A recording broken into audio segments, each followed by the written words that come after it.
Bu hodisa 1985-yil 7-iyulda Londondagi Royal Albert Hall'da Amerika Qo'shma Shtatlaridan professor Floyd va Janubiy Afrikadan Ahmad Didat qatnashgan eng muhim bahslardan birining oxirida sodir bo'ldi. O'sha oqshom bahs oxirida doktor Shurush birinchi marta janob Didatga Iso alayhissalom xochga mixlangan yoki mixlanmaganligi haqida savol bilan murojaat qildi. Kelib chiqishi falastinlik bo'lgan va kelajakda Amerika Qo'shma Shtatlarining fuqarosiga aylangan ushbu ajoyib notiqni avvaliga pokistonlik deb o'ylashdi. Endi esa janob Shurushning savoli va janob Didatning javobini eshitib ko'ring. Aytmoqchimanki, sizga savollar berish imkoniyatidan juda minnatdorman. Birinchi savol: agar Qur'on haqiqatan ham Xudodan bo'lsa, unda nima uchun u o'z-o'ziga zid keladi? Chunki u yerda aytilganki,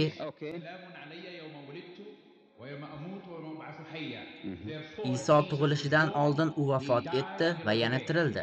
Ikkinchi savol: kechirasiz, lekin qoidaga ko'ra faqat bitta savol berishingiz mumkin. Chunki boshqalar ham savol berish imkoniyatiga ega bo'lishlari kerak. Rahmat. Shunday qilib, savol janob Didatga qaratilgan.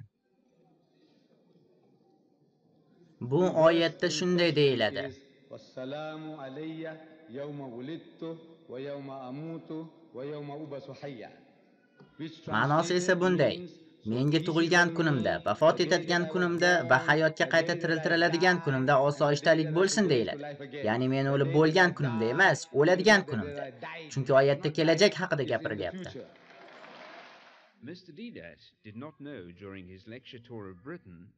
Janob Didat Buyuk Britaniyaga safari chog'ida ta'qib qilinayotganini bilmas edi. Natijada Birmingham shahrida bo'lib o'tgan ma'ruza oxirida doktor Shurush janob Didatni bahsga chaqirdi.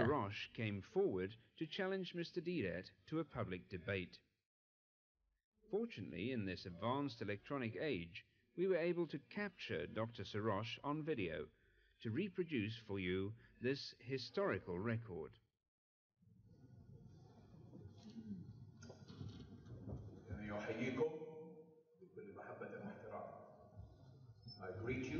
Sizni qutlayman.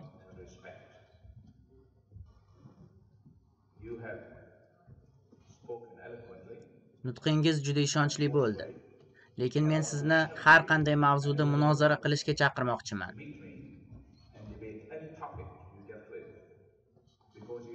Taxminimcha, siz bu yerdagilarga noto'g'ri ma'lumot berdingiz.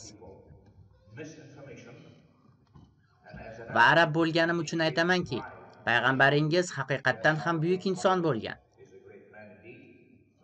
Ammo savolim bunday: dunyoning istalgan burchagida munozara o'tkazish haqidagi chaqirig'imni qabul qilasizmi?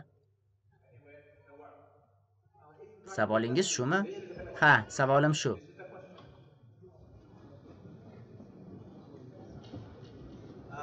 Birodar, o'zingizni tanishtirsangiz, kimsiz? Ismim Anis Shurush, falastinlik arabman va 10 milliondan ortiq arablar qatori xristianlikni tan olaman va shuni faxr bilan aytamanki, islom xristianlik oqimlaridan biri xolos. Bu bir sekta, ammo din emas. Yaxshi, katta rahmat. Aziz birodarim Anis, shunday emasmi? Anis ko'proq pokistoncha ismga o'xshar ekan. Anis birodar, men chaqirig'ingizni qabul qilaman. Sizdan Royal Albert Hall'ga buyurtma berib qo'yishingizni so'rayman. Siz munozara mavzusini o'zingiz tanlashingiz mumkin. Biz xochga mixlanish masalasini muhokama qilib bo'ldik. Va biz odamlarga bir narsani qayta va qayta gapiraverishni ham xohlamaymiz. Masalan, mavzuni shunday tanlashingiz mumkin: Iso Xudomi? Siz qaysi nasroniylar guruhiga mansubligingizni bilmayman. Ammo ko'pchilik masihiylar Isoda Xudo mujassam bo'lganligiga ishonishadi. Yoki bunday mavzu: muqaddas kitob Xudoning kalomimi? Yoki uchbirlik haqidagi haqiqat? O'ylaymanki, bularning barchasi videoga yozib borilyapti va siz bu mavzularni qayta tinglab ko'rishingiz mumkin. Shunday qilib tanlang. Men hammasini tanlayman. Yaxshi. Hamma mavzuda. U holda siz 5 kunga buyurtma berishingiz kerak. For 4 or 5 days consecutively. No. It Yo'q, is you, yo'q, my birodar. brother, who Siz shall meni pay. bahsga You chaqirdingiz. see, I paid for the Royal Albert Hall. Men masalan Royal Albert Hall uchun pul to'ladim va men bilan bahs qilgan amerikalik notiq haqiqiy He janob was bo'lib gentleman chiqdi. enough to have a dialogue with me. For Natijada that, u bino va reklama uchun I pul paid for to'lashni all, taklif qildi. I advertised. Bir daqiqa. Thank you very Kutib much. turing. Right. Katta Then rahmat. have that in writing from Iltimos, bu zaldan chiqishdan avval menga hamma narsani yozma ravishda keltirib bering. Ismingizni, manzilingizni kiriting va sentyabrning istalgan kunini tanlang. you know, give you a date, any date that suits you in September, Sizga ma'qulmi? or after we'll have to go after winter. September because Yaxshi. Shunday qilib, siz buyurtma bering, men o'sha yerda bo'laman. O'lik yoki tirik holimda bo'lsin, men kelaman.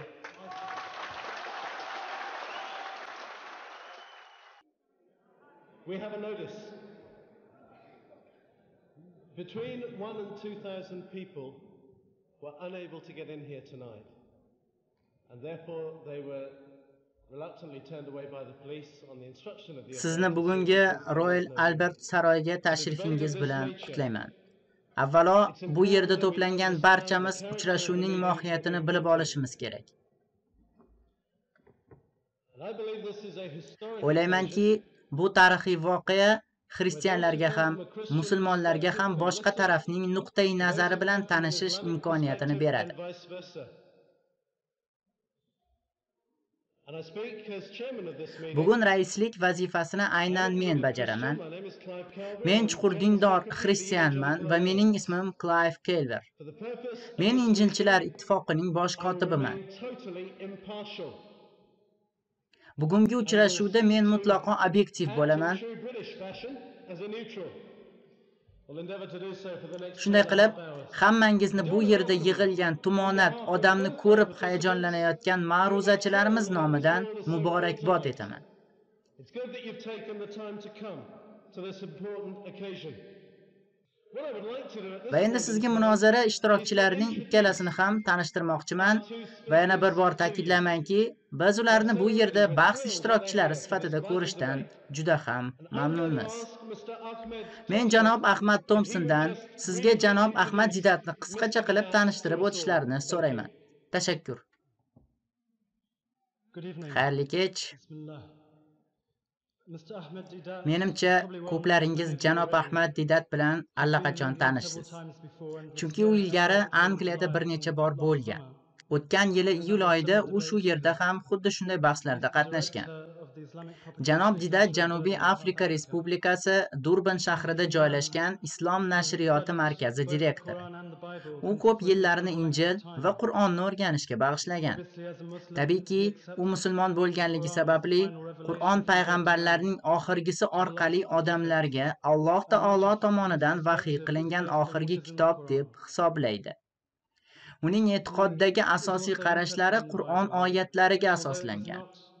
U, shuningdek, Injilni ham o'rganadi. Garchi u oromiy tilida so'zlashgan Iso alayhissalomning Injilini asl nusxasini o'z ichiga olmasa ham, bu juda qiziq hujjat. Balki biz birinchi navbatda Alloh taoloning payg'ambariga va barcha musulmonlarga mo'ljallangan Qur'on oyatlariga e'tibor qaratishimiz kerakdir. But also to all Muslims. And it says if anyone disputes with you Unda shunday deyilgan: after the knowledge u haqida siz bilan bahslashadigan kimsaga sizga ilm, ya'ni Qur'ondan bilim berilganidan so'ng ayting: bring your sons and your women folk keling, and yourselves erkaklarimiz va erkaklaringizni, ayollarimiz va ayollaringizni, so'ngra esa o'zimizni yolg'onchilarga Allohning la'nati bo'lsin deb duoibat qilaylik. So on behalf of Mr. Didat and of Va janob Didat va barcha musulmonlar nomidan aytmoqchimanki, agar Qur'oni Karimni o'z ichiga olgan bu ma'lumotlar yolg'on bo'lsa, Alloh bizni la'natlasin. Rahmat. we're pleased to Shuningdek, floridalik hazrat Fred Massabnini qutlab qo'yamiz. U floridalik missioner. he's a missionary at large Bugun u bu yerga doktor Anis Shurush bilan birga tashrif buyurdi. tonight. Hozir esa doktor Anis Shrush haqida bir necha so'z. Anis falastinlik. U 1948-yilda Iordaniyadan boshpana topdi. Keyin u Amerika Qo'shma Shtatlariga ko'chib o'tdi va Missisipi shtatida o'qidi. U yerda ilohiyot bo'yicha bakalavr darajasini oldi. U uylangan, 3 o'g'il va bir qizi bor. U 1966-yildan beri missionerlik qiladi va Alabama shtatining Mobil shahrida yashaydi. U ilohiyot doktori. Shu oqshomga tashrif buyurgani uchun xush kelibsiz deymiz.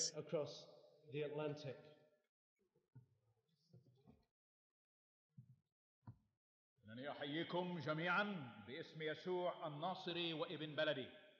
I greet you tonight. Hammangizni vatandoshim Iso Masih nomidan tabriklayman. Biz nosiraliklarda bir gap bor.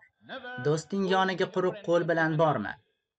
Va bugun men birinchi marta uchrashgan do'stim janob Didatga sovg'a taqdim etishdan baxtiyorman.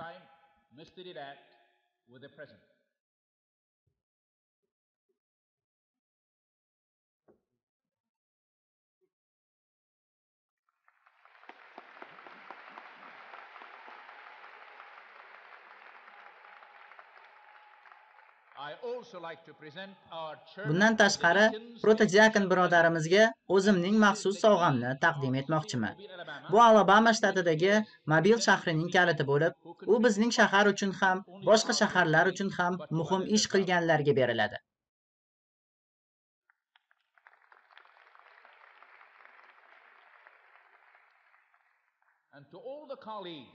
Janob Didatning hamkasblariga keladigan bo'lsak, men ularga Quddusdan maxsus qistirmalarni taqdim etaman. Unda tosh gumbazi tasviri bor. Har biringizga bittadan xatcho'p beriladi.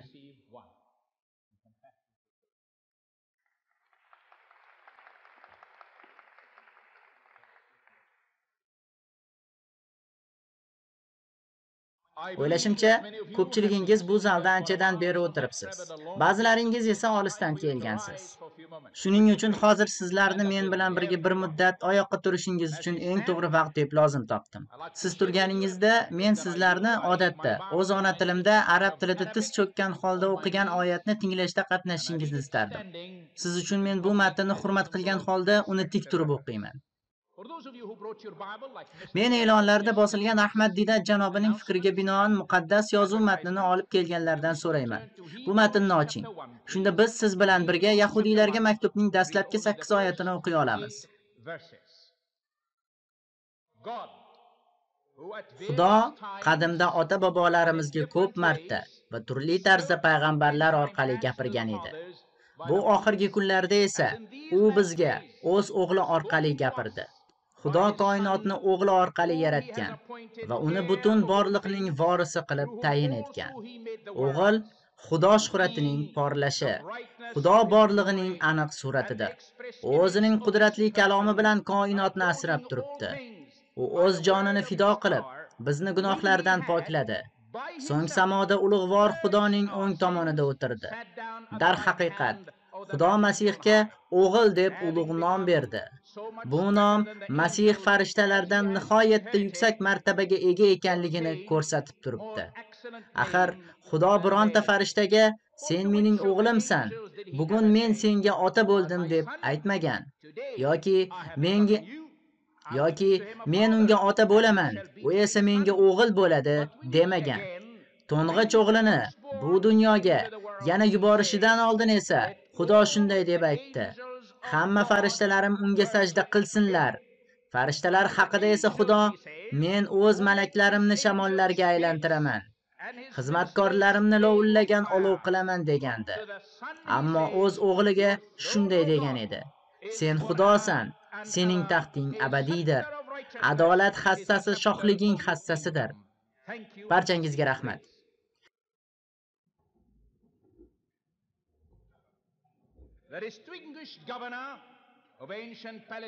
Falastinning Rim hukmdori Pontiy Pilat men ketishdan oldin men yashagan Quddusdagi Antonio qal'asi maydoni oldida to'plangan olomon oldida turardi. U hayajonlangan odamlarga juda muhim savol berdi. Masih deb atalayotgan Isoni nima qilay? Tonight, 1950 Bu kecha, years later, bu tarixiy voqeadan keyin 1980 yil o'tgach, the eternal destiny har bir insonning of every taqdiri human uning bu soul savolga qanday javob depends on berishiga how he bog'liqdir. answers this question. O'sha kuni erta tongda Quddusdagi olomon ushbu savolga uni xochga mixla deb javob berdi. The reason Buning sababiga kelsak, ular Pontiy Pilatga tushuntirishganidek, o'z qonunlariga ko'ra, u o'zini Xudoning o'g'li deb e'lon qilgani uchun o'ldirilishi kerak edi. Pilat mutaassib diniy rahbarlar oldidagi xavfli g'azabdan qo'rqib, olomonning talablariga bo'ysundi. Garchi u o'zi 3 karra, men uning orqasida hech qanday ayb ko'rmayapman deb ochiqchasiga e'lon qilgan bo'lsa ham. Va 600 yildan so'ng Qur'on ham Isoni gunohlardan xoli bo'lgan aqlli odam deb ataydi. Bu oqshom sizga bir savol bilan murojaat qilaman. Iso Masih chindan ham kazzob, majnunmidi yoki ilohligini e'lon qilgan xudomidi? Hamma narsa yaratilgan. Inson aqli va tarixning o'zi ham Xudo mavjudligiga guvohlik beradi. Dinlarga kelsak, ular Xudoni bilishga qaratilgan jiddiy insoniy harakatlarning samarasidir. Va bu fikrni faylasuflar, mafkurachilar, tarixchilar ham quvvatlaydi.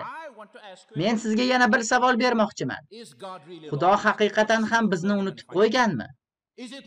Balki biz unutgandirmiz.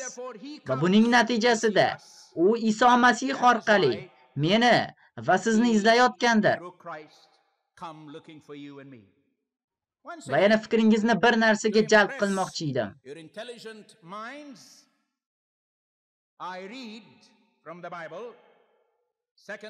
Men Bibliyadan Korinfliklarga 2, 4-bob, 3 va 4-misralarini o'qib bermoqchiman. Unda aytiladiki, xushxabarimiz sirli, to'siq parda ortida turganiday bo'lib tuyulsa, u halok bo'ladiganlar uchun shunday tuyuladi. Bu dunyoning xudosi iymonsizlarning ongini ko'r qilib qo'ygan. Shuning uchun ular xushxabarning nurini ko'ra olmaydilar.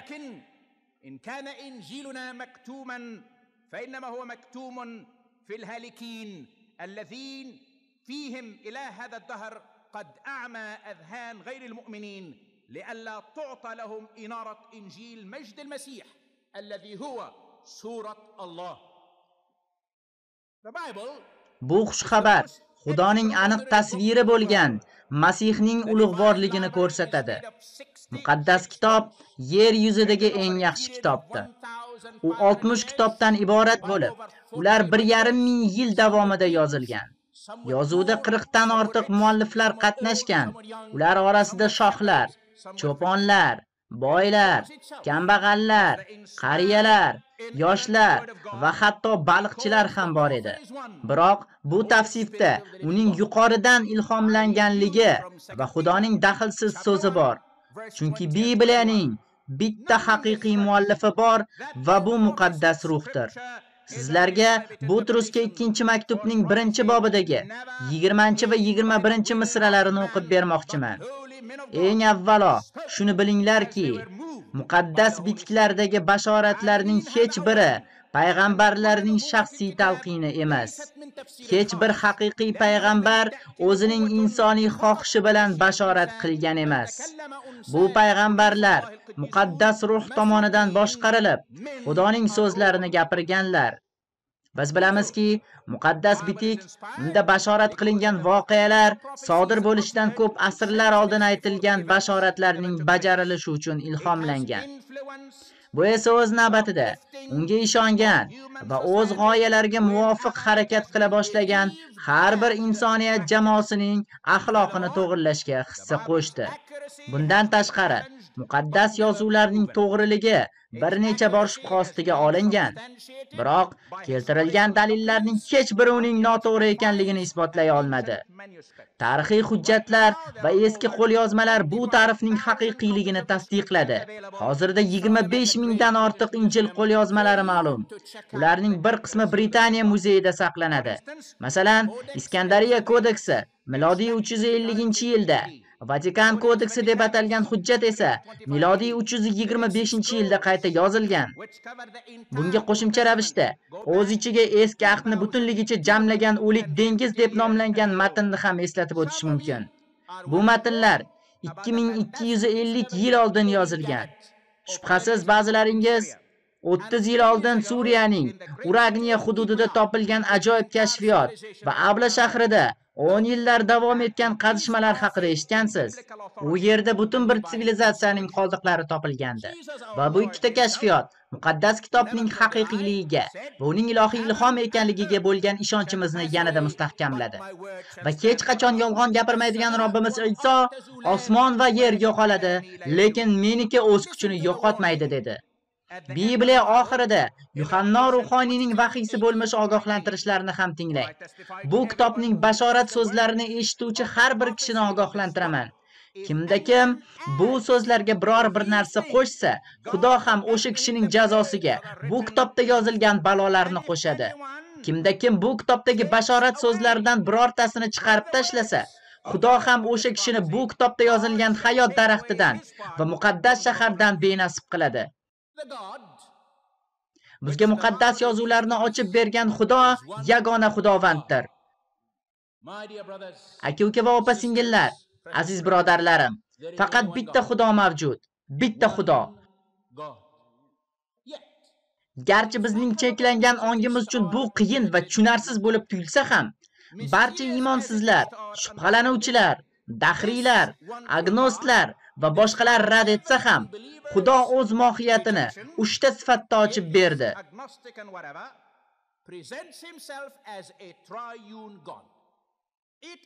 Bu shaxsiy kashfiyotim emas.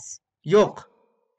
Shunchaki Xudoning o'zi o'zini tabiatda, Bibliyada va boshqa turli yo'llar bilan 3 ipastasda namoyon qiladi. Buni ojizona bir shaklda tushuntirishga harakat qilaman. Buni siz ham tushunishga harakat qiling va shu bilan birga anglashning chegaralanganligini tan oling. Men Xudo bizga uchbirlik borligiga dalil keltiradigan tabiiy hodisalardan misollar keltirishga harakat qilaman. Tabiatda materiyaning holati necha xil bo'ladi? 3 xil. Qattiq, gazsimon, suyuq. Barcha moddalar shu 3 ta holatdan iborat bo'ladi. Biz nafas olayotgan havo molekulalari ham 3 ta atomdan iborat. Kislorod atomi, vodorod atomi va azot atomi. Ammo bularning hammasi ham havo. Suv ham suyuq, muzlaganda qattiq bo'ladi. Va agar siz uni qaynatsangiz, u gaz yoki bug'ga aylanadi. Ya'ni 3 holatdagi bir jism. Bizdan 93 million mil uzoqlikdagi quyoshga nazar soling. U issiq, yorug' va qizib turadi. Shu bilan birga o'sha quyoshligicha qoladi. Vaqt ham shunday, o'tmishda, hozirda va kelajakda bo'lish mumkin. Inson ham shunday. Tana, ruh va aqldan iborat. Va hatto oilaning tarkibiy qismlari ota, ona va bolalardan iborat.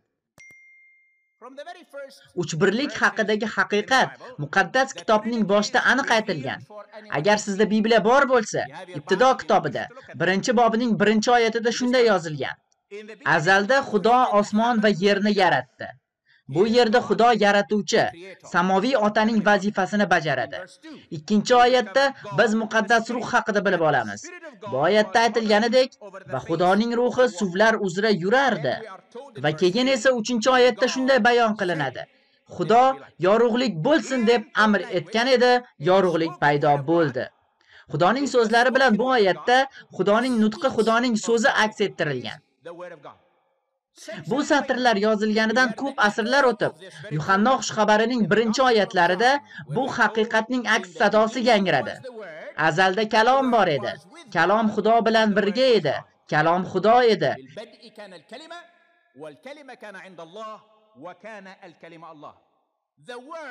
Kalom shaxs sifatida 2-oyatda oldimizda paydo bo'ladi. U yerda shunday deyilgan. Azalda u, aynan u Xudo bilan birga edi.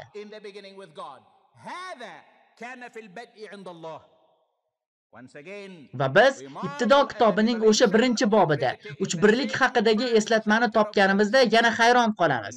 Keyin Xudo shunday dedi: "Endi inson zotini yarataylik. Ular o'z suratimizday, o'zimizga o'xshagan bo'lsin." Va endi sizga savol beraman. Xudo odamning yaratilishini masalasini o'zi bilan muhokama qilganmi yoki boshqacha qilib aytganda, o'zi bilan o'zi gaplashganmi? Yoki u biz Xudo deb ataydigan uchta ipostasi bilan gaplashganmi? Albatta, qolgan ikkita ipostasi bilan, lekin o'zi bilan emas. Tarixga e'tibor bering. Bizning qiyofamizda, o'xshashligimizda yarataylik. 26-misrada 3 ta aniq ko'plik olmoshlari mavjud. Endi esa 27-misraga nazar tashlaymiz. Shunday qilib, Xudo o'z suratidek qilib yaratdi inson zotini. Erkak va ayol qilib o'z suratida yaratdi ularni. Sir ochildi. Bu yerda ham 3 ta olmos ishlatiladi. Lekin bu safar ko'plikda emas, balki birlikda ishlatiladi. Shunday qilib, u yagona Xudodir va bunga shubha yo'q. Ammo shu bilan birgalikda muqaddas uch birlikda 3 ta shaxs mavjud. Bu uchlik mohiyati ibtido kitobida yana bir joyda ochilgan. U yerda shunday deyilgan: "Va Rabbiy Xudo aytdi: Mana odam ham yaxshi va yomonni ajratib bizlardan bo'ldi." Ibtido kitobining 11-bobi 7-oyatida biz odamlar Bobil minorasini qurayotganini ko'ramiz. Qani, pastga tushaylik-da ularning tilini aralashtirib yuboraylik, toki birining gapini ikkinchisi tushuna olmay qolsin. Sizdan yana so'rayman, Xudo haqiqatan ham o'zi bilan o'zi gaplashdimi? Agar shunday bo'lsa, nega u pastga tushaman va o'zim aralashtiraman demadi? Ishayo payg'ambar dahshatli vahiysida 6-bobda farishtalar shunday deydi: Muqaddasdir, muqaddasdir, muqaddasdir sarvari olam. Uning ulug'vorligi butun olamni to'ldirgan. Aziz tinglovchilar, aytingchi, nima uchun bu yerda muqaddas so'zi 3 marta takrorlanadi? Nega 2 yoki 4 marta yoki undan ko'p emas? Xudo, ruh va kalom endi sizga tushunarli bo'lyaptimi? Qo'shimcha ravishda 6-bobda 3 birlik yanada oydinlashadi. Men Robbiyning ovozini eshitdim. Kimni yuborishim kerak va kim biz uchun boradi? E'tibor bering. Kimni yuborishim kerak va kim biz uchun boradi? Men bu biz bu men. Bu yerda yig'ilganlarning ko'pchiligi arab tilini yaxshi bilishadi. Bu ularning ona tili. Jumladan, mening ham ona tilim arab tili. Endi esa e'tibor bering. Bizning tildagi fe'l boshqa semit bo'lgan tillarda bo'lgani kabi grammatika semit bo'lmagan tillardan farq qiladi. Bizda ibroniychada yozilgan eski ahd mavjud va u arabchaga juda o'xshaydi. Va bu tillarda fe'lning yakka, ikkilik va ko'plik uchun har xil shakllari ishlatiladi. Misol uchun bizdagi akal so'zini olaylik. Akal birlikdagi so'z bo'lib, u yedi degan ma'noni bildiradi. Ikkilikda esa akallaga o'zgaradi va ularning ikkisi yedi degan ma'noni beradi. Ko'plikda esa ushbu so'z akallu deyiladi va uchtasi yedi degan ma'noni beradi. Shunday qilib, barcha semit tillarda fe'l shaxslari sonini ko'rsatuvchi vazifani bajaradi. Ingliz tilida esa xuddi shu fe'l bir yoki butun million odam harakatini bildirish uchun ishlatilishi mumkin. Arab va ibroniy tillarida esa bunday emas. Hatto Xudoning ismi bo'lgan Elohim so'zi ham ko'plik shaklida bo'ladi. Ibtido kitobining 1-bobi 1-oyatida biz Shamail so'zini topamiz. Bu ko'plik shaklida osmonni bildiradi. Nima uchun Xudo uchburlik ko'rinishida o'zini namoyon qilyapti deb so'rash xayolingizga hech kelganmi? U aytadi: "Men Ibrohimning Xudosiman, Ishoqning ham Xudosiman, Yoqubning ham Xudosiman." Nega sahroda kitobining marhamat bobida xudolar ko'p? Vaholanki Xudo bitta. Xudo seni qo'llasin va panohida asrasin. Robbiy senga yorug' yuz bilan qarasin va senga rahm qilsin. Robbiy senga yuzini burib, senga osoyishtalik bersin. Masihning tug'ilishi haqidagi hikoyadan Luqo xushxabarida aytilganidek, biz yana bir bor uch tepasida namoyon bo'lgan Xudo haqida bilib olamiz. U yerda aytiladiki, farishtalar shunday kuylaydi: yuqoridagi Xudoga shon-sharaflar bo'lsin va yerdagi odamlarga tinchlik bo'lsin. Har birimiz bu so'zlarni har yili Masihning tug'ilish bayramida takrorlaymiz. Ishayo 9:6da Iso Masihning yana bir taxallusi, bu dunyoning shahzodasidir deyilgan. Farishtalar dunyo shahzodasi tug'ilishi haqidagi xushxabarni Baytlahimda e'lon qilishdi. Uchbirlik Iso Masihning suvga cho'mishi haqidagi xushxabarda ham aniq ko'rsatilgan. U suvdan chiqqanidan so'ng osmon qanday ochilganini va muqaddas ruh kabutar qiyofasida uning ustiga tusha boshlaganini ko'rdi va u osmondan kelgan ovozni eshitdi. Bu mening sevimli o'g'lim. Men bundan juda mamnunman.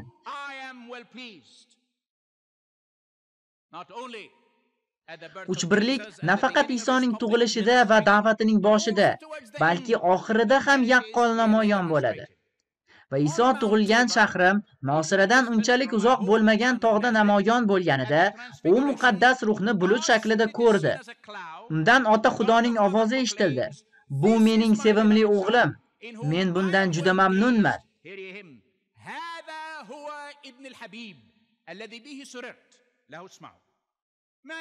Unda quloq tuting, aziz do'stlarim. Tushuntirib beringchi, nima uchun 3 raqami har safar quyidagi holatlarda tilga olinadi? Agar bundan maqsad uchbirlikni ko'rsatish bo'lmasa, unda nima uchun Robbimiz Iso Tibr daryosida baliq ovlash bilan bog'liq bo'lgan mo'jizani ko'rsatdi? Va yana u 3 ta o'likni tiriltirdi. Qiz, yigit va voyaga yetgan erkak. Bu uning sevgisi yoshidan qat'iy nazar hamma uchun ekanligidan dalolat beradi. Butrus 3 marta hojasidan voz kechadi, keyin esa 3 marta unga bo'lgan sevgisini e'lon qiladi. Isoning o'zgarishi davrida unga 3 ta shogirdi guvoh bo'ldi. Uning yer yuzidagi missiyasining muddati 3 yil edi. U qatl qilingan kuni xochga mixlangan 3 kishidan biri edi. Shu bilan birga ikkitasi gunohlari uchun, u esa gunohlarining poklanishi uchun sinalgandi. Ammo keyin u 3-chi kuni tirildi. Xo'sh, orangizda bularning hammasi Xudoning belgisi emas deb inkor qiladigan kimsa bormi? Yoki Robbimiz bizni maqsaddan uzoqlashtiryapti yoki bizni aldayapti deb o'ylaysizmi? Xudoga Xudo bo'lish imkoniyatini bering va unga nima qila olishini va nima qila olmasligini o'rgatmang. Yolg'on gapirmagan va mutlaqo gunohsiz bo'lgan Iso Matto xushxabaridagi aniq so'zlar bilan kelish missiyasini yakunlaydi. Osmondagi va yerdagi barcha hokimiyat menga berilgan. Payg'ambarlardan yana qaysi biri bunday gap aytishga jur'at eta olgan? Shunday qilib, borib barcha xalqlarni Ota, O'g'il va muqaddas ruh nomi bilan suvga cho'mdirib o'rgating. Men sizga buyurgan hamma narsani bajarishni o'rgating. Va shuki, men dunyo oxirigacha har kuni siz bilanman. Va millionlab nasroniylar bu hodisani da'vatning buyuk va muhim hodisasi deb atashadi. Va ko'pchiligimiz cherkov marosimlarini aynan Ota, O'g'il va muqaddas ruh nomi bilan boshlaymiz. Endi esa Iso Masih Xudo bo'lganmi degan savolga kelsak. Sizni ishontirib aytamanki, agar Iso Masih xuddi men va siz kabi g'ayritabiiy tarzda bokiradan emas, oddiy holda tug'ilganida nima bo'lardi? Agar u oddiy odam kabi yashaganida va boshqa odamlar kabi o'lib qayta tirilmaganida bu haqda gapirmasa ham bo'lardi-ku. Bularning hammasi yolg'on bo'lardi. Ammo savolning asl mohiyati mana bunday. Xudoning o'zi Iso Masihmidi? Agar biz Xudo qudratli va xohlagan narsasini qila oladi deb aytsak, u holda murakkab chalkashlikda qolamiz. Bir tomondan biz Xudo har kimga aylanishi mumkinligini tasdiqlagan bo'lamiz, chunki uning imkoniyatlari cheklanmagan bo'ladi. Boshqa tomondan biz u qudratli ekanini inkor etayotgan bo'lamiz, chunki biz uning inson shaklida bo'lishini tan olmaymiz. Qadrdon do'stlarim, men odam Xudo bo'la olmasligini tasdiqlayman. Bu kufr. Ammo Xudo odam bo'lib olishi mumkin. Va bu odamning ismi Iso, Robbiy va qutqaruvchi, shohlar shohi va xojalar xojasidir. Hindistonga yuborilgan missioner deb ataladigan Dr. Stanley Jones dunyoning turli dinlari haqida shunday degandi. Uning so'zlariga ko'ra, birinchi tur kalom edi. Ya'ni Xudo o'z mohiyatini kitobda ochgan payt. Ikkinchi tur bu qonunga aylangan kalom. Ya'ni Xudo ma'lum qoidalarni joriy qildi. Uchinchi tur tanaga aylangan kalom. Agar odamlar kutubxona bo'lganida, kitob ular bilan muloqot qilishning eng yaxshi vositasi bo'lardi. Agar ular konstitutsiyalar va qonunlar bo'lganida edi, ular qonunga eng yaxshi tarzda amal qiluvchilar bo'lardi. Ammo biz inson bo'lganimiz uchun Xudo kalomni tanaga aylantirishni ma'qul ko'rdi. Buning isboti Bibliyada bor. Kalom inson bo'ldi, oramizda yashadi. U inoyat va haqiqatga to'lgandi. Biz esa uning ulug'vorligini ko'rdik. Bu ulug'vorlik otadan tug'ilgan yagona o'g'ilga mansub edi.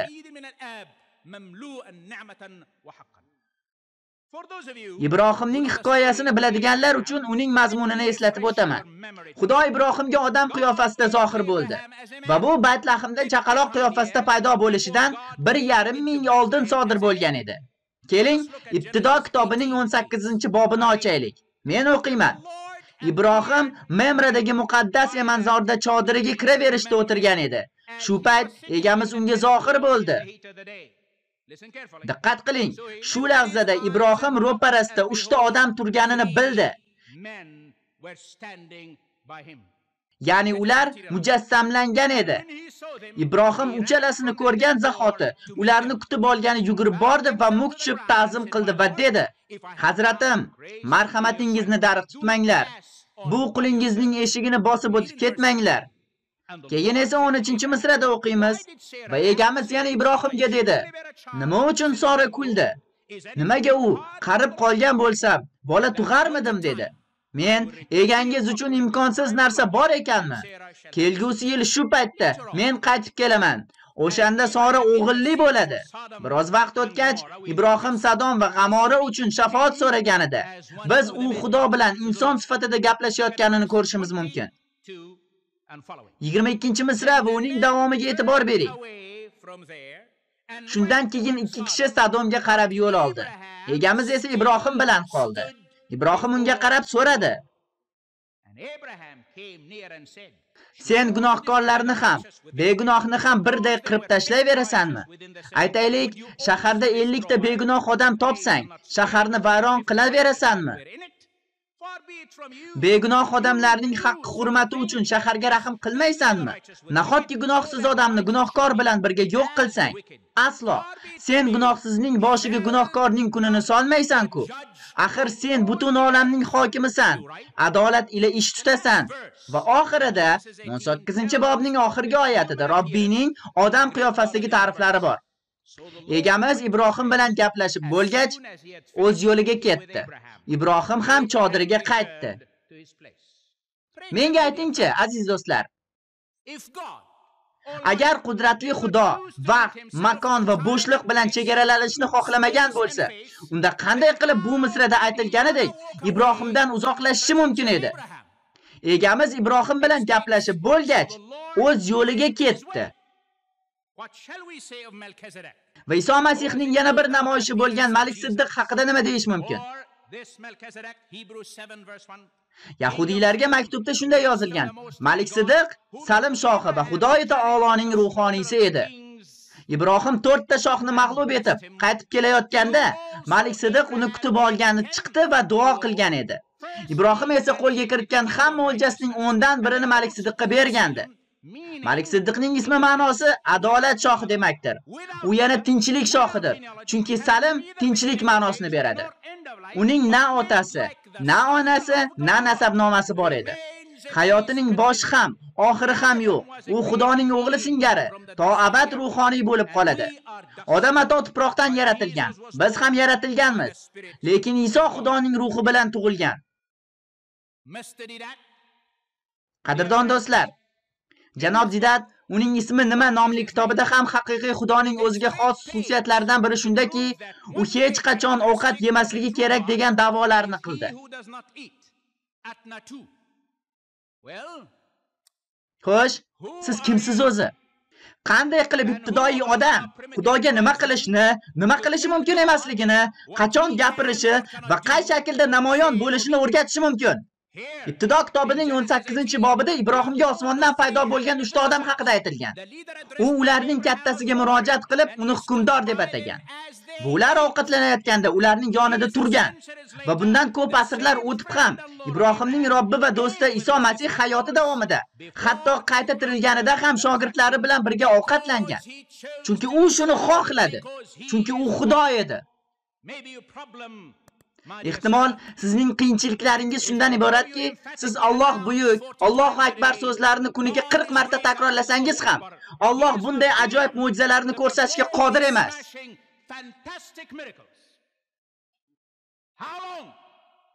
Qachongacha? Men sizdan so'rayapman. Qachongacha Xudo bizdan uzoqda? Biz unga qiziq emasmiz va u o'zini qandaydir diktator kabi tutadi deb o'ylaysiz? U bizni o'z qiyofasida va o'xshashligida yaratdi. 3 erkak Ibrohimga ko'rinib, so'ngra Sodomga qarab ketishdi. Va ulardan biri Ibrohim bilan qoldi va u uni hukmdor deb atadi. Sizga samimiylik va ravshanlik bilan Xudo ega bo'lishi mumkin bo'lgan asosiy sifatlarni taqdim etishimga ijozat bering.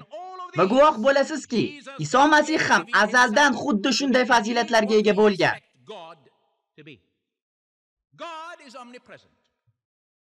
Xudo hamma joyda mavjud. Iso o'tmishda ham mavjud bo'lgan. Dunyo yaratilishidan avval men sening huzuringda ulug'vor edim. Endi, ey Ota, o'sha ulug'vorlikni o'z huzuringda menga yana ato qilgin. Yuhanna Injili 17:5.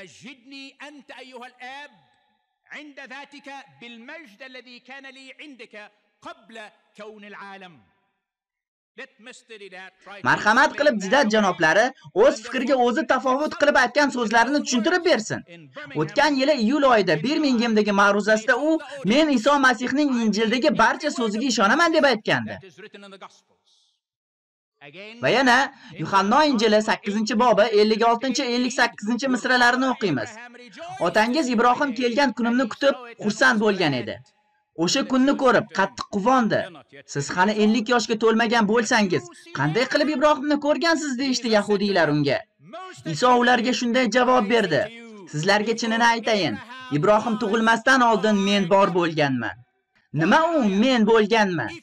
Agar siz Chiqish kitobining 3-bobi 13-bandini o'qib chiqsangiz, nima uchun ekanligini tushunib olasiz. Ammo Muso Xudoga quyidagicha javob berdi: Isroil xalqi oldiga borib, sizlarning oldingizga ota-bobolaringizning Xudosi meni yubordi deb aytsam, ular kim u deb so'raydilar-ku. O'shanda men nima deb javob beraman? Men har doim bor bo'lgan Xudoman deb javob berdi u. Xalqim Isroilga meni sizlarning oldingizga yuborganning nomi, men borman deb aytasan.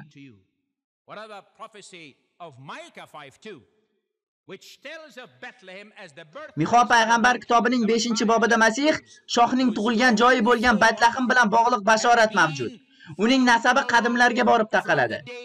Bunday fazilat oddiy odamning sifatiga mos keladimi yoki bu chindan ham odam qiyofasida bizga namoyon bo'lgan Xudoning fazilatlariga to'g'ri keladimi? Men Yuhanna Injilidan dunyo yaralishidan oldin ham Masih mavjud bo'lganligi haqidagi dalolatni o'qiyman. Ey Ota, sen menga bergan odamlar men bilan bir joyda bo'lishini xohlayman. Sen menga ato qilgan ulug'vorlikni ular ham ko'rsin. Chunki olamni yaratmasingdan oldin sen meni yaxshi ko'rar eding.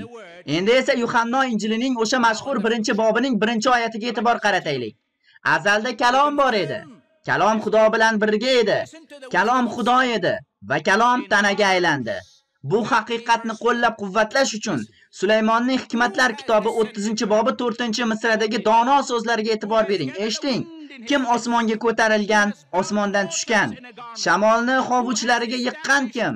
Kim suvni o'z kiyimiga o'ragan? Yerning barcha chegaralarini o'rnatgan kim? Uning ismi nima? O'g'lining ismi-chi? Bilasan-ku. Qani javob? Yoki buning javobi qanday?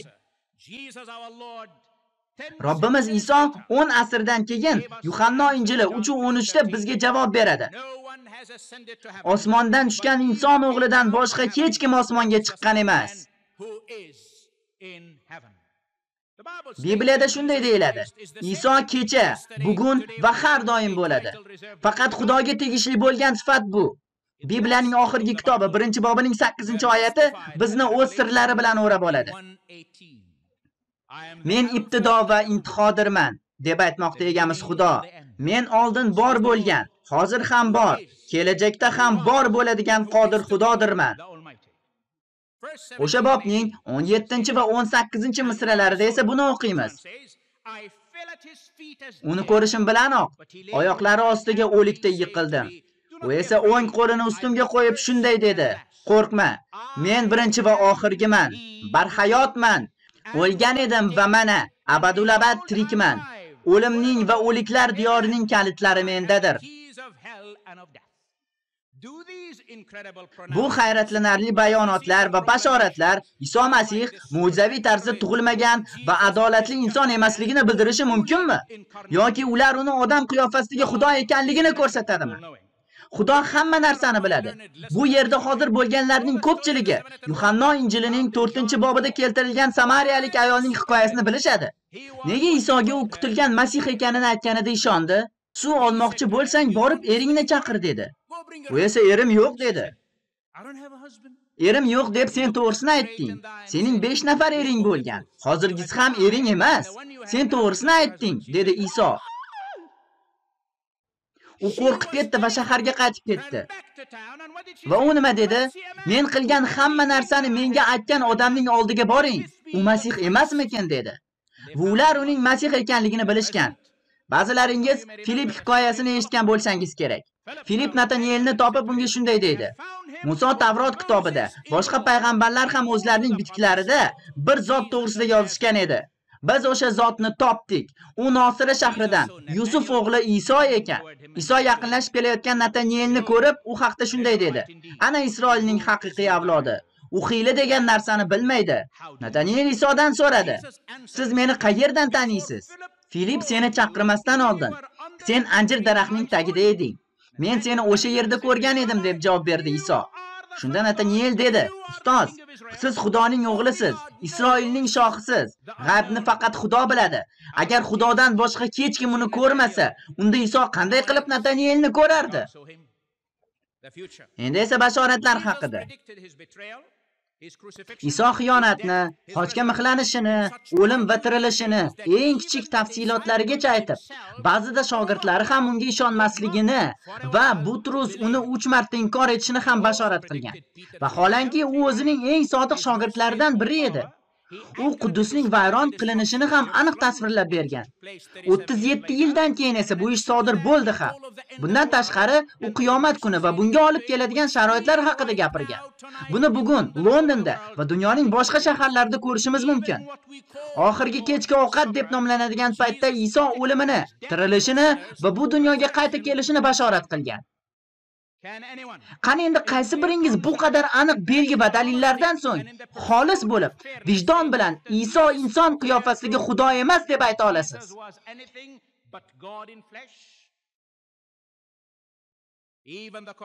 Hatto Qur'on ham qiyomat qachon bo'lishini faqat Iso biladi deb guvohlik beradi. Matto Injili Xudoga ta'zim qilish uchun Baytlahimga kelgan sharqdan kelgan munajjimlar haqida hikoya qiladi. Eshiting. Yahudiylarning yangi tug'ilgan shohi qayerda deb so'radilar. Biz uning yulduzi chiqqanini ko'rdik va unga ta'zim qilgani keldik. Ular bolani haqiqiy taxallusi, shahzoda deb emas, qirol deb atagani g'alati. Matto Injilida o'qiymizki, ular Maryam bilan yangi tug'ilgan chaqaloqni ko'rishganida yerga tiz cho'kib, Maryamga emas, bolaga sajda qilishgan. Aziz do'stlarim, aqlli odamlar hali ham unga sajda qilishni davom ettirmoqdalar. Uchta sovg'aga kelsak, oltin uning shoh ekanligini anglatadi. Keyin bu Xudo, mira uning o'lishini va kafanda dafn qilinishini anglatadi. Hatto shaytonlar ham Isoni taniydilar va unga sajda qiladilar. Bu haqda Mark Injilining 5-bobi 6 va 7 misralari xabar beradi. U Isoni uzoqdan ko'rib yugurib keldi-da, unga ta'zim qilib, ovozi boricha baqirdi: "Ey Iso, Xudoy taoloning o'g'li, meni tinch qo'y. Xudo haqqi senga yolvoraman, menga azob berma." Luqo 20:41da biz Isoga hatto dushmanlari ham sajda qilishganini dalillarini topamiz. U yerda aytiladiki, Masih Dovudning o'g'lidir. Zabur kitoblarida Dovud shunday deydi: "Egamiz aytmoqda Robbimga: dushmanlaringni oyoqlaring ostiga poyandoz qilmagunimcha sen mening o'ng tomonimda o'tirgin. Shunday qilib, Davud uni Robbim deyapti va ayni paytda u uning o'g'li hamdir. How is he then his son? According to the ninth Yuhanna 9-bobda Iso ko'r bo'lib tug'ilgan odamni qanday davolaganligi aytiladi. Va keyinchalik bu bobda biz bu hayajonli hikoyaning oxirini o'qiymiz. Iso uni quvib chiqarishganini bilib, uni topdi va shunday dedi: Xudoning o'g'liga ishonasanmi? U odam esa Isoga dedi: Hazrat, u kimdirki men unga ishonsam. Iso unga: Uni ko'rib turibsan, u bilan gaplashib turibsan dedi. Shunda u odam: Ishonaman, yo Rabbiy dedi-da, Isoga sajda qildi. Ijozat bersangiz, haqiqat izlayotgan aqlingiz va qalbingizni Kolosaliklarning maktubining 1-bobi 13-misrasining davomida kelgan Iso haqidagi ba'zi ma'lumotlarga qaratsam. U bizni zulmat hukmronligidan qutqarib, sevikli o'g'lining shohligiga qabul qildi. O'z o'g'li orqali bizni kechirib, gunohlarimizdan ozod qildi. Ko'rinmas Xudoning surati Masihdir. U butun borliqning to'ng'ichidir. Xudo butun borliqni Masih orqali yaratgan. Yer va ko'kdagi bor mavjudot, ko'rinadigan va ko'rinmaydigan har bir narsa, g'ayritabiiy kuchlar, taxt va saltanatlar, bularning hammasi Masih orqali, uning o'zi uchun yaratilgandir. Masih butun borliqdan oldin mavjud edi. Butun borliq u tufayli mustahkam turibdi. Masih jamoatning boshidir. Jamoat Masihning tanasidir. Hamma narsaning ibtidosi Masihdir. U hamma narsadan ustun bo'lishi uchun birinchi bo'lib o'likdan tiriltirilgan. Xudo qudratlidir. Kim tabiat kuchlari va atmosfera hodisalarini boshqarishga qodir? Siz albatta Xudo deb javob berasiz. Qani endi marhamat qilib aytingchi, Luqo Injilida aytilganidek, Sibir dengizidagi bo'ronni tinchlantirgan Iso Masihni kim deyish mumkin? Havoriylarda keltirilgan mo'jizalargacha, uning suv ustida yurishiga, tortishish qonuniga zid ravishda yerdagi ish tugaganida osmonga ko'tarilishiga nima deb izoh berasiz? Do'stlarim, Ilyos payg'ambar olovli aravada osmonga ko'tarildi, lekin Iso osmonga o'z kuchi bilan ko'tarildi, chunki u bunga qodir zot edi. Endi esa hayot ustidan hukmronligi haqida. Matto Injilida shunday deyiladi: Ertalab Iso shaharga qaytib ketayotganida och edi. Yo'l chetidagi bir anjir daraxtini ko'rib, uning yoniga bordi. Iso barglardan boshqa hech narsa topmay, daraxtga bundan buyon senda aslo meva bo'lmasin dedi. Anjir daraxti shu zahoti qurib qoldi.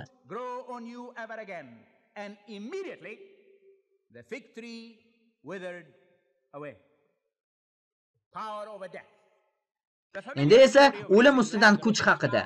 Lazarning mashhur hikoyasi Yuhanna xushxabarining 11-bobida berilgan. Jasad qabrda 4 kun yotib chirigan va Iso uni tiriltirdi. Iso shuningdek 12 yoshli qiz va 18 yoshli yigitni ham tiriltirdi. Va uning aytganlarini unutmang. Men tirilish va hayotman. Iso iblis va uning jinlari ustidan hokimiyatga ega edi. Luqo Injili 8:26 da ajoyib voqea tasvirlangan. Isoning yovuz ruhlar dunyosi bilan uchrashuvi. Iso shogirdlari bilan qayiqda Jalila ko'lining narigi qirg'og'idagi Gerasa hududiga suzib bordi. Iso qirg'oqqa chiqishi bilan uni jinga chalingan shaharlik bir odam qarshi oldi. Bu odam ancha vaqtdan beri kiyim kiymas edi. U uyda emas, qabriston g'orlarida yashardi. O'sha odam Isoni ko'rgach qichqirib yubordi. O'zini uning oyoqlari ostiga otib, ovozi boricha baqirdi: "Ey Iso, Xudoy taoloning o'g'li, meni tinch qo'y, o'tinaman, menga azob berma" dedi. Xastaliklar ustidan haqiqatan ham insoniyat tarixida tengi yo'q kuch sohibi edi u. Barcha charchagan va yuklanganlar oldimga keling, men sizga shifo beraman. U ko'rlarning ko'zini ochdi, holsizlarni davoladi, o'liklarni tiriltirdi va odamlarni boshqa ko'plab kasalliklardan davoladi.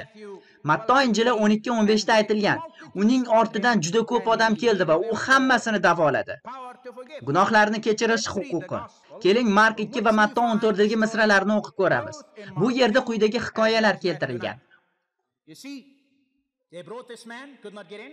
Uning oldiga bir sholni olib kelishdi va tomdan to'shakka tushirishdi.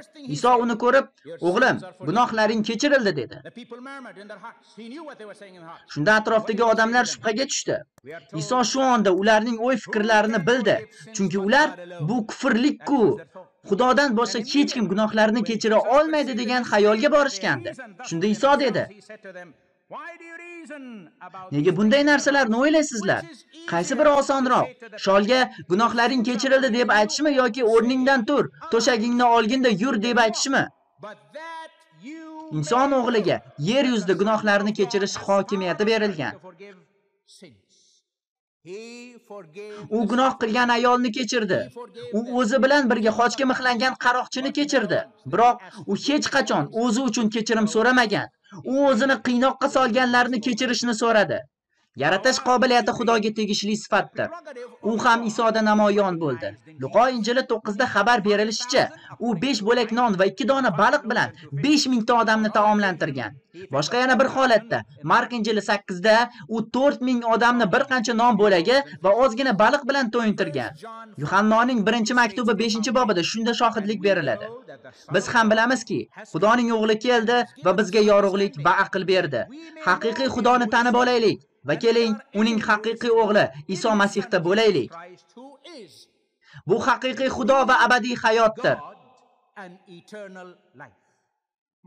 Aziz birodarlar, bu ochilgan haqiqatni bugun shu oqshom yoki boshqa bir kuni inkor etishimiz to'g'rimi? Nosiralik Iso haqidagi guvohliklar ishonchli va asoslidir. Chunki qadimgi payg'ambarlar ham uning namoyon bo'lishi haqida guvohlik berishgan va u bashoratlarni eng mayda chudasigacha bajardi. Osmondagi otamiz Iso bilan aloqasini u o'zining o'g'li deb atab tasdiqladi. Amalga oshirilgan mo'jizalar uning kuchidan dalolat beradi. Muqaddas ruh, havoriylar va yangi ahd ham guvohlik beradigan haqiqatni ochib berdi.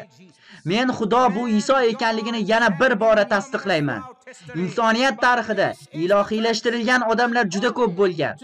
Lekin Iso inson qiyofasidagi birinchi va yagona haqiqiy Xudodir. Agar biz o'zimizga jiddiy savol bersak, Iso Masih faqatgina payg'ambar bo'lsa, unda nima uchun u keldi?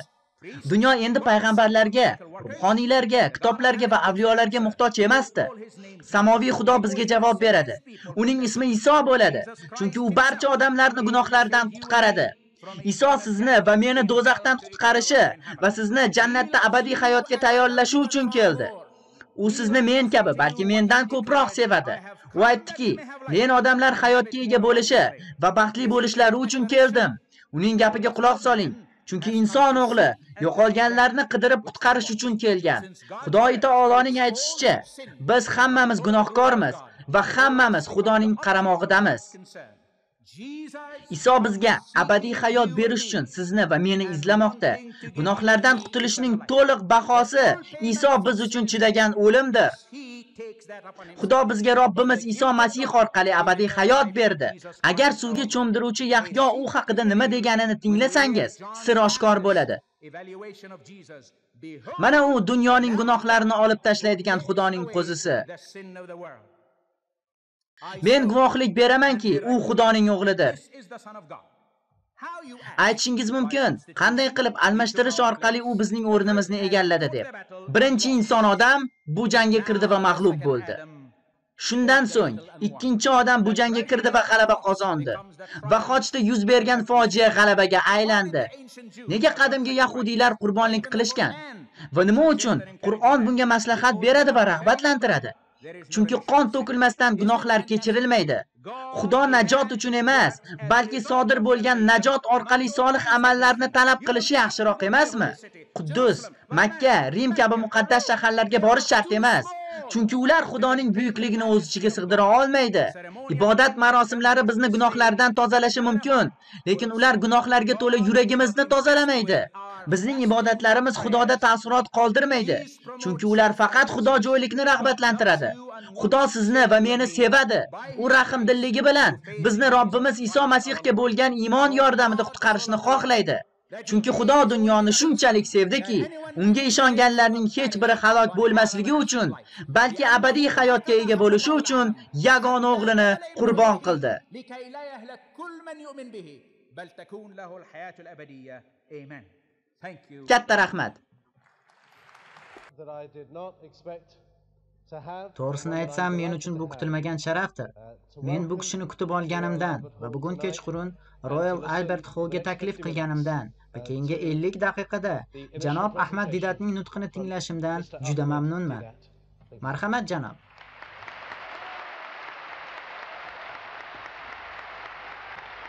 I would like to have you, sir.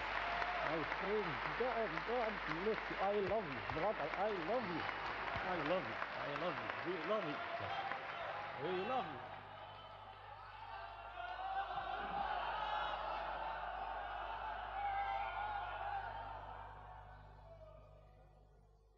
Thank you.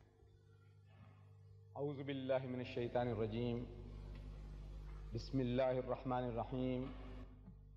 بل نقذف بالحق على الباطل فيدمغه فإذا هو زاهق ولكم الويل مما تصفون. صدق الله مولانا العظيم.